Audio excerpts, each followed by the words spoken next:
vamos falar de recursos em espécie.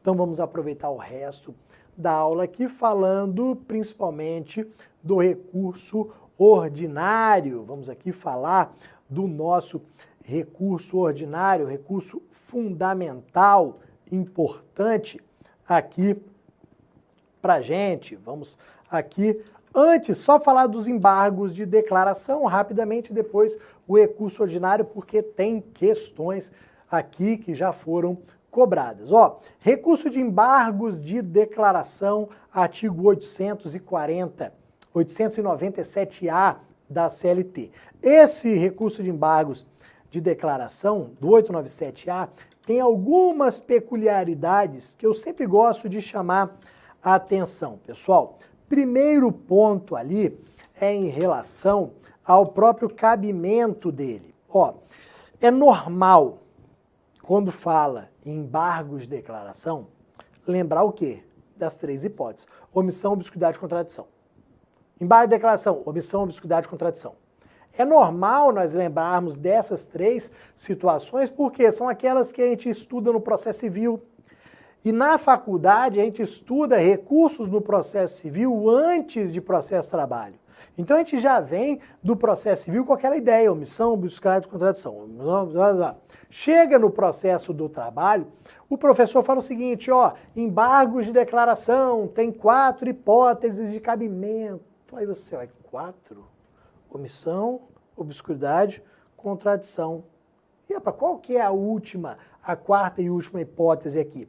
Nos termos do artigo 897A da CLT, além das nossas situações típicas de omissão, contradição, obscuridade, nós também vamos poder utilizar o recurso de embargos de declaração quando houver, olha aqui, manifesto equívoco na análise dos pressupostos de admissibilidade. Manifesto equívoco na análise dos pressupostos de admissibilidade. Ou seja, o recurso ele foi inadmitido, mas o juiz errou feio. Na hora que o juiz foi realizar o juízo de admissibilidade, ele disse que o recurso estava fora do prazo, mas ele está totalmente dentro do prazo.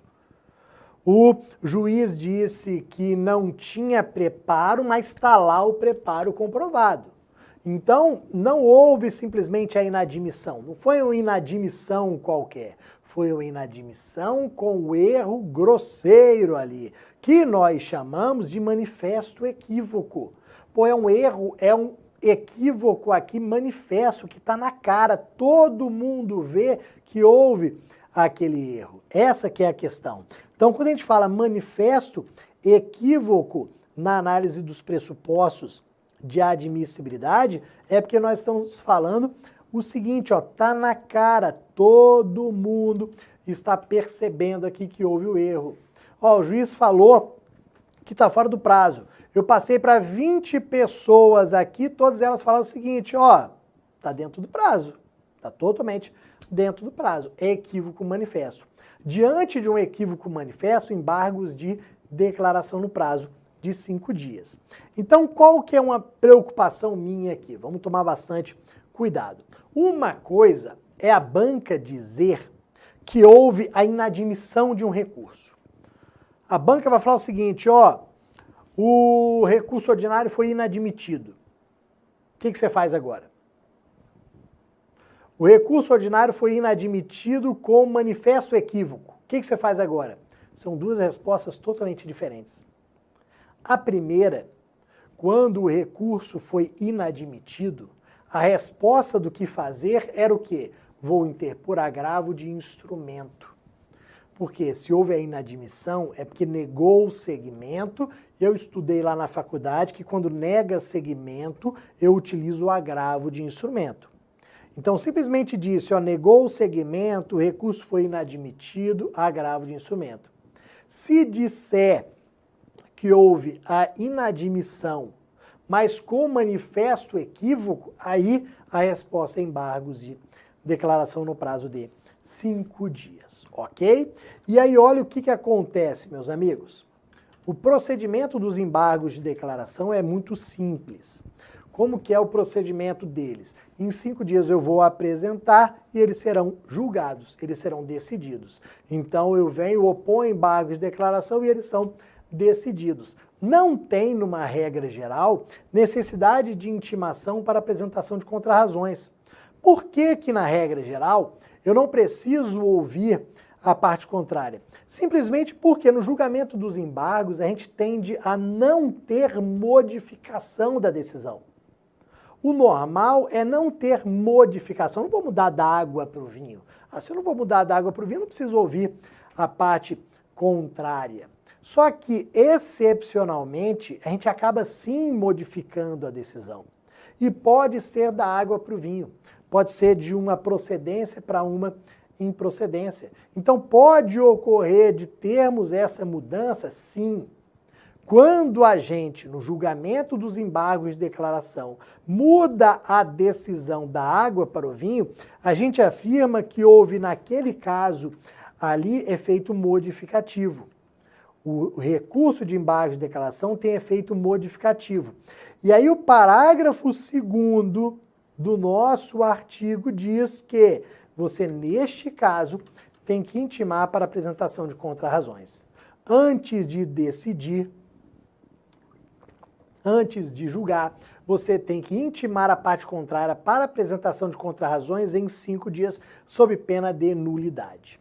Então, leu na prova que os embargos têm efeito modificativo ou efeito infringente, ou que o juiz tende a modificar a decisão no julgamento dos embargos. O que você tem que fazer antes de decidir? Intima a parte contrária para ela poder apresentar contrarrazões em 5 dias para depois você poder julgar, ok?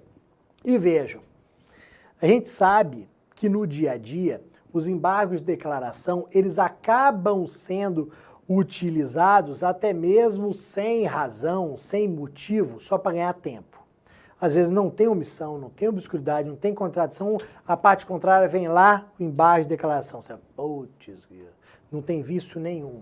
Por que que isso, infelizmente, acontece? É uma medida de má-fé, de litigância de má-fé, mas isso acontece por quê?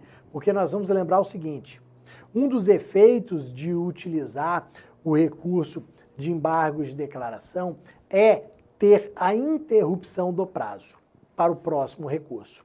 Então, o fato de nós termos aqui utilizado o recurso de embargos de declaração vai fazer com que haja interrupção do prazo para próximos recursos. Só que o parágrafo 3º traz situações em que não há a interrupção. Eu utilizei embargos de declaração, mas não houve a interrupção do prazo para outros recursos. Por que que não houve aqui a interrupção do prazo? Porque o recurso de embargos foi considerado intempestivo, não há representação ou falta assinatura. Então vamos lembrar desses pontos aqui. Então, ó, se houve a utilização de embargos de declaração e eles foram considerados intempestivos, foram ali considerados com ausência de representação ou falta de assinatura, não teremos a interrupção do prazo para os próximos recursos, o que vai invariavelmente levar à perda do prazo para os próximos recursos e trânsito em julgado. Mas vejam que aqui a parte está sendo prejudicada porque não preencheu requisitos mínimos de admissibilidade. Ok, meus amigos, vamos agora para o próximo, último recurso de hoje, o que mais cai em prova e é o que mais é utilizado no dia a dia da Justiça do Trabalho, recurso ordinário. Vocês vão pegar lá no artigo 895 da CLT, para nós lembrarmos principalmente uma hipótese de cabimento. Então, ó, já falei isso para vocês no primeiro ponto da aula, que foi de recorribilidade imediata das decisões interlocutórias. Vamos lá.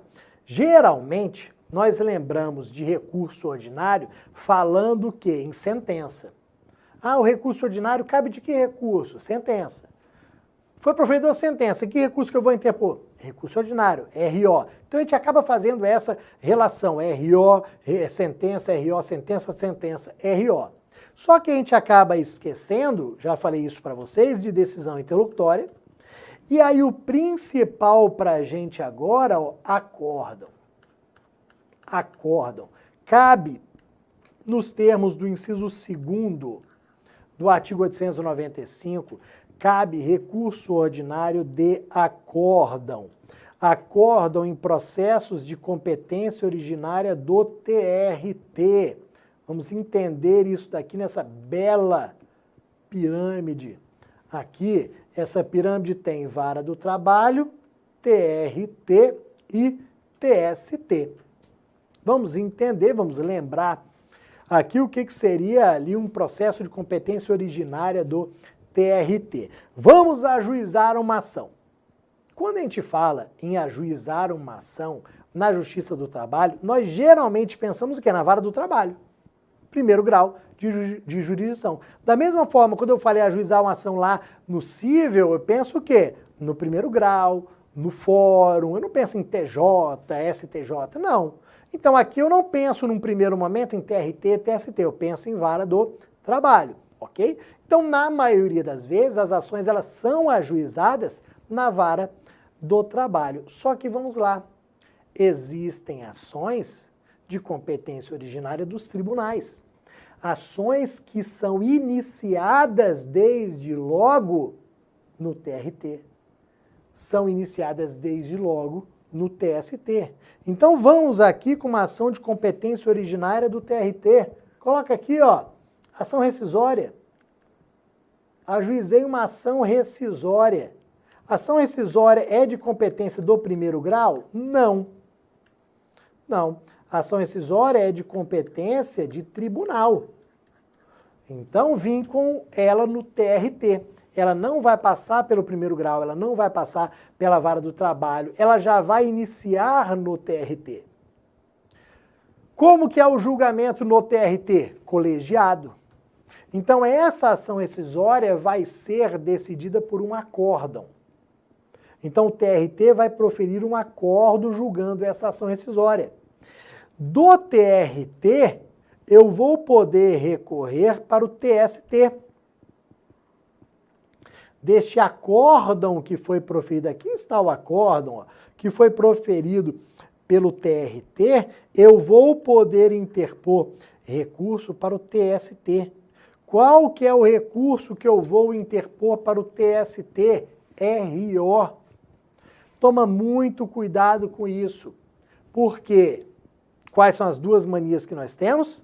Mania de vincular o RO só à sentença e mania de achar que recurso para o TST é sempre RR, é sempre recurso de revista. Não. Neste caso aqui, ó, eu vou interpor recurso ordinário. O recurso ordinário está sendo interposto de acórdão. O recurso ordinário vai ser julgado pelo TST. Como o processo começou no TRT, ele sobe ao TST por meio de RO, ok? Pode ser ação rescisória, pode ser um mandado de segurança, pode ser um dissídio coletivo, pode ser uma ação cautelar, todas são hipóteses, todas são situações, ok? Vamos fazer do lado da pirâmide aqui o que seria normal, ó. O normal seria o quê? Ajuizar a reclamação trabalhista na vara do trabalho, aí da sentença interpor RO para o TRT, depois interpor o recurso de revista para o TST. Ó, isso daqui que seria o normal, digamos assim. O que a gente tá acostumado. Começa na vara do trabalho, da sentença RO para o TRT, depois recurso de revista para o TST. Isso daqui que seria o que a gente está acostumado. Só que algumas ações já começam no TRT. Rescisória, que está na tela, mandado de segurança, dissídio coletivo, ação cautelar. Aí, do acórdão que julgou essas ações, vou para o TST por meio do recurso ordinário, ok? Em qualquer hipótese de cabimento, vou interpor aqui no prazo de 8 dias úteis, ok? E aí, o que vai acontecer? Dentro do procedimento, juízo aquo juízo aquo realiza juízo de admissibilidade e, se ele for positivo, intima a parte contrária para apresentação de contra-razões. Então, ó, dentro do nosso procedimento padrão, recebeu o recurso ordinário, fez o juízo de admissibilidade, que a gente pode chamar também de primeiro juízo de admissibilidade. Estão presentes todos os pressupostos? Juízo de admissibilidade positivo, então vamos intimar a parte contrária para manifestação, para apresentação de contra-razões e depois vamos para o julgamento de mérito. Ok? Julgamento de mérito pode ser monocrático pelo próprio relator ou colegiado pela turma.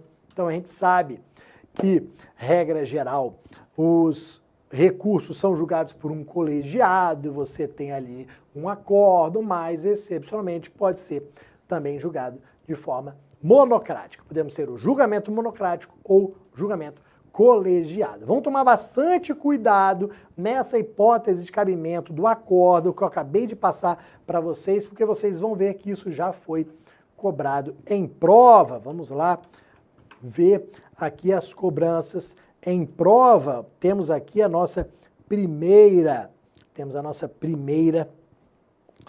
questão aqui, pessoal. Olha lá, ó.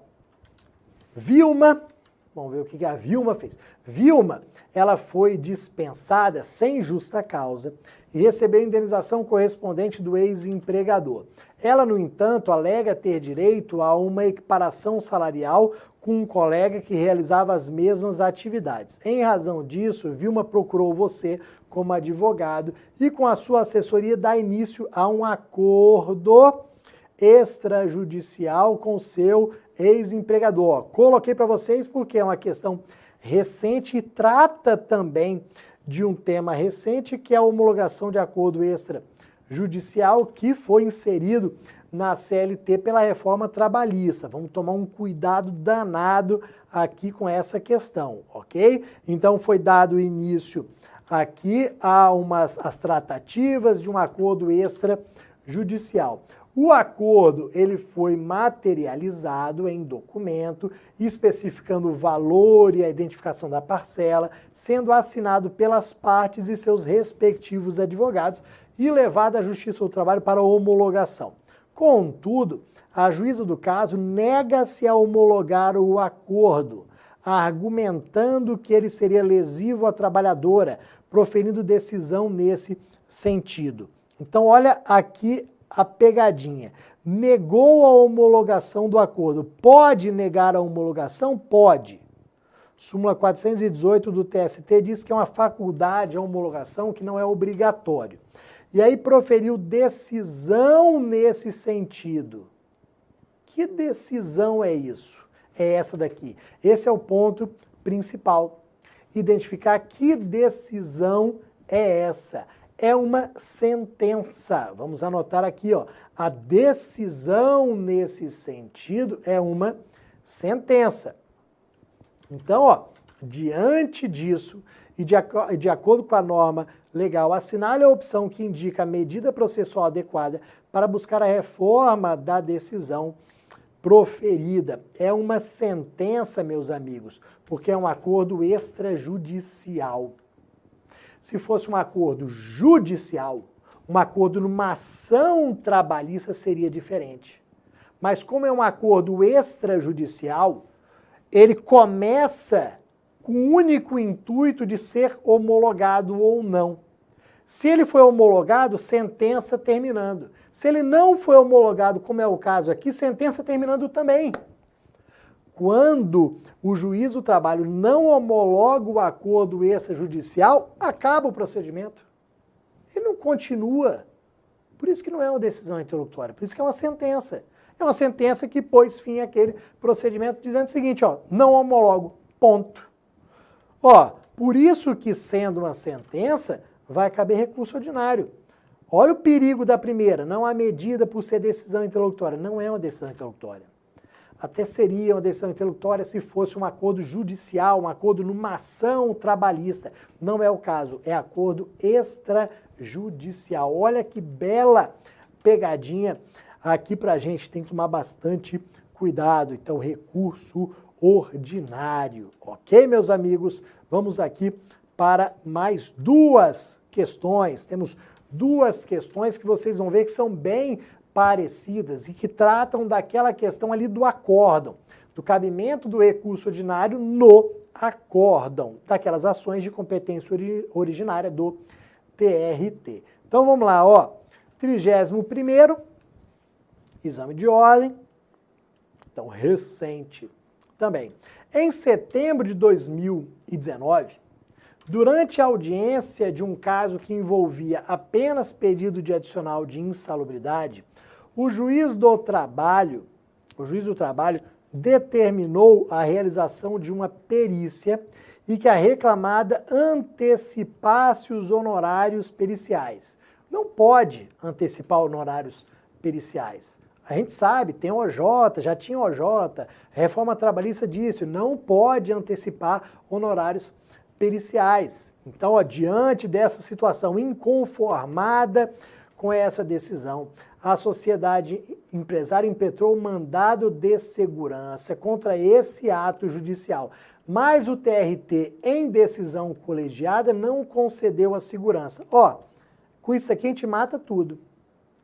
Olha o que está acontecendo, meus amigos.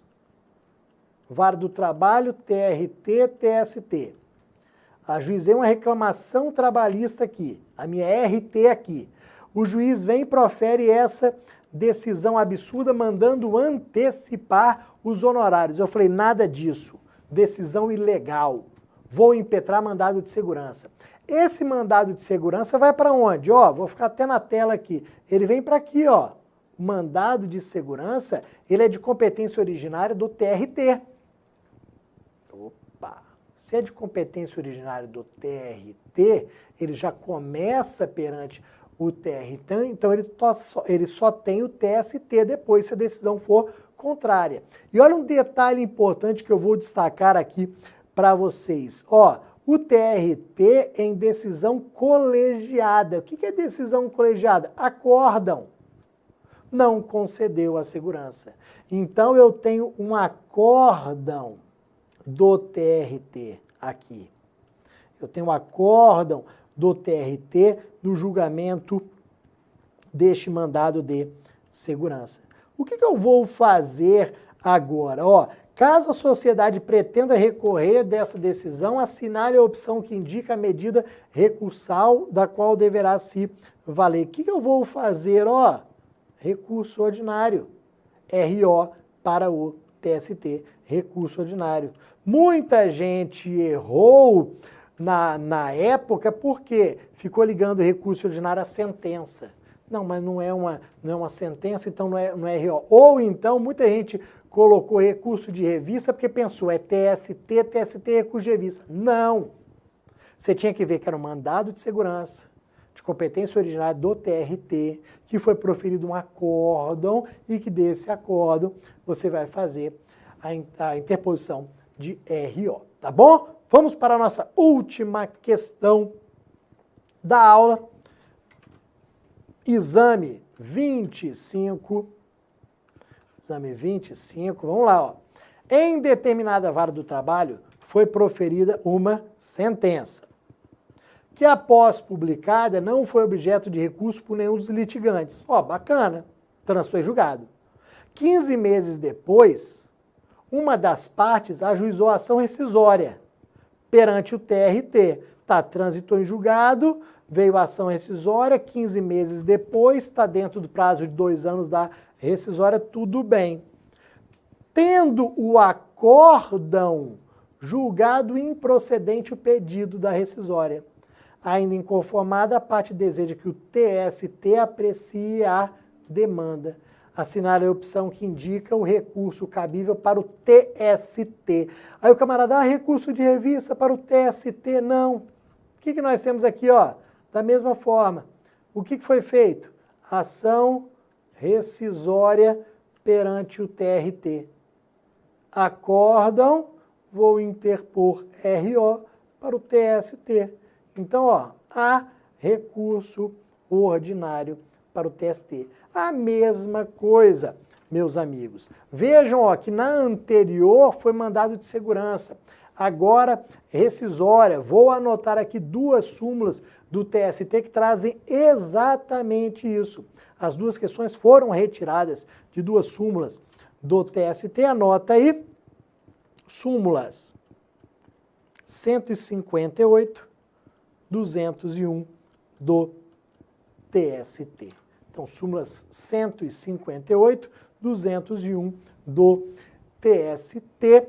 As duas falando do cabimento do RO, tanto no mandado de segurança quanto também na ação rescisória. Tá bom, meus amigos? Ó, fechamos por aqui essa primeira aula com alguns tópicos de recursos. Vou deixar aqui o meu Instagram, caso alguém queira ali me seguir. Deixa eu anotar aqui. Cadê que sumiu? Voltou. Ó, vamos colocar aqui o meu Instagram, @prof. Bruno Klippel. Peraí. @prof. Bruno Klippel, quem quiser me seguir ali. Foi um prazer estar com vocês nessa primeira aula. Aula que vem, vamos tratar de execução. Depois teremos partes e procuradores. E, por fim, quarta e última aula desses temas especiais, desse projeto bacana do Estratégia OAB. Vamos falar de defesa do reclamado. Espero que vocês tenham gostado, aproveitado para rever um pouquinho aqui da matéria. Fiquem firmes aí estudando para a primeira fase, que 2021 vai ser tudo diferente, se Deus quiser. Vão arrebentar aqui na prova, seremos aprovados, se Deus quiser. Tá bom, meus amigos? Ó, muito obrigado pela oportunidade, pela audiência, e próxima aula estaremos aqui. Aproveitem as aulas dos outros professores que são grandes feras ali, grandes amigos. Tá bom, galera? Até a próxima e um abração.